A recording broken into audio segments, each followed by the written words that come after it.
वेदांत दर्शन का उद्भव उपनिषदों से हुआ है। उपनिषदों में वैदिक विचारधारा विकास के उच्चतम शिखर पर पहुंच गई थी। अतः वेदों के सार रूप होने के कारण उपनिषदों को वेदांत कहना बहुत ही यथार्थ है। वेदांत के सिद्धांतों की नींव उपनिषदों में ही रखी गई है, जहां ब्रह्म तत्व का विवेचन गहनता से किया गया है। वेदांत दर्शन का उत्तरोत्तर विकास हुआ है। इसके मूल सिद्धांत को पहले उपनिषदों में पाते हैं, फिर उनको बादरायण ने अपने ब्रह्म सूत्र में संकलित किया है। उसके बाद भाष्यकारों ने ब्रह्म सूत्रों पर भाष्य लिखे हैं। इन भाष्यों में शंकर तथा रामानुज के भाष्य अधिक विख्यात हैं। अन्य दर्शनों की अपेक्षा वेदांत दर्शन से, विशेषतः शंकर वेदांत से, भारतीयों का जीवन बहुत अधिक प्रभावित हुआ। ऋग्वेद के पुरुष सूक्त में एक ऐसे पुरुष की कल्पना की गई है जो सृष्टि में सर्वत्र व्याप्त है तथा इस सृष्टि से भी परे है। इस सूक्त में संसार के जड़ तथा चेतन सभी पदार्थों को, मनुष्यों को तथा देवताओं को उस परम पुरुष का अंग माना गया है। इस ऐक्य भाव का विकास आगे चलकर उपनिषदों में हुआ है। उपनिषदों में उसका पुरुष रूप नहीं रहा।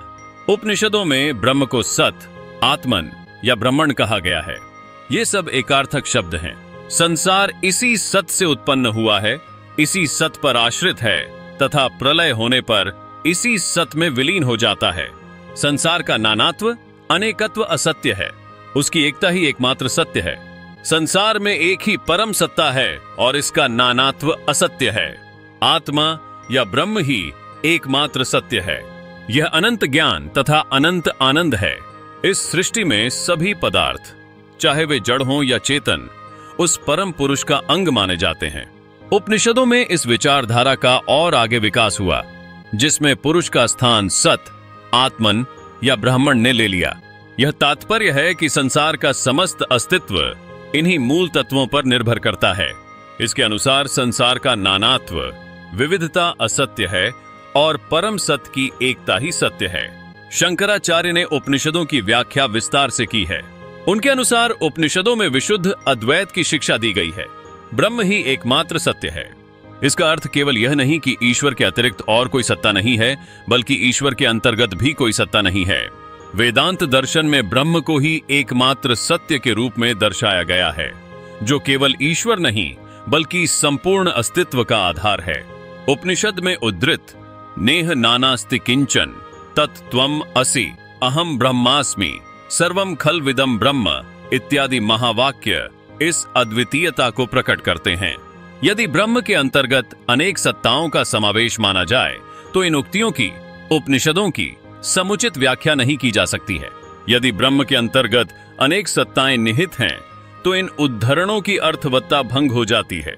यह सही है कि कुछ उपनिषदों में इस बात का उल्लेख है कि ब्रह्म या आत्मा के द्वारा संसार की सृष्टि हुई है, किंतु अन्य उपनिषदों में, यहां तक कि वेदों में भी संसार की सृष्टि की तुलना इंद्रजाल से की गई है। शंकराचार्य ने यह भी कहा है कि संसार की सृष्टि वस्तुतः मायावी है, जहां ईश्वर अपनी माया शक्ति से इंद्रजाल की रचना करता है। जो संबंध आग तथा उसकी जलने की शक्ति में है, वही संबंध ईश्वर तथा माया में है। शंकर का तर्क है कि वास्तविक सत्ता एक होने पर संसार की सृष्टि असत्य है। संसार में विभिन्नता का अनुभव केवल अविद्या के कारण है। इस संदर्भ में उदाहरण देते हुए उन्होंने कहा कि जैसे रस्सी को सांप समझ लेना या सीप को चांदी समझ लेना भ्रांति है, इस प्रकार सारी भ्रांतियों का एक ही आधार होता है, जो वास्तविकता में सत्य है। सत्य को जानना अज्ञान के आवरण को हटाना है, जिससे हम ब्रह्म का सही स्वरूप जान सकें। शंकर का कथन है कि यदि पारमार्थिक सत्ता एक है तो संसार की सृष्टि वस्तुतः सृष्टि नहीं है। ईश्वर अपनी माया शक्ति के द्वारा संसार का इंद्रजाल रचता है। बुद्धि वालों के लिए मायावाद को बोधगम्य बनाने के निमित्त शंकर दैनिक जीवन के साधारण भ्रमों की सहायता लेते हैं। कभी कभी रस्सी सर्प के रूप में मालूम पड़ती है, सीप को देखकर रजत या चांदी का धोखा हो जाता है। ऐसे अनुभव भ्रम कहलाते हैं। सभी प्रकार की भ्रांतियों में एक अधिष्ठान रहता है जो सत्य होता है। ऊपर के उदाहरणों में रस्सी तथा सीप ऐसे अधिष्ठान हैं। अज्ञान के कारण ऐसे अधिष्ठानों पर अन्य वस्तुओं का अध्यास या आरोपण होता है। अध्यस्त वस्तु सत्य नहीं होती। ऊपर के उदाहरणों में सांप तथा रजत अध्यस्त हैं।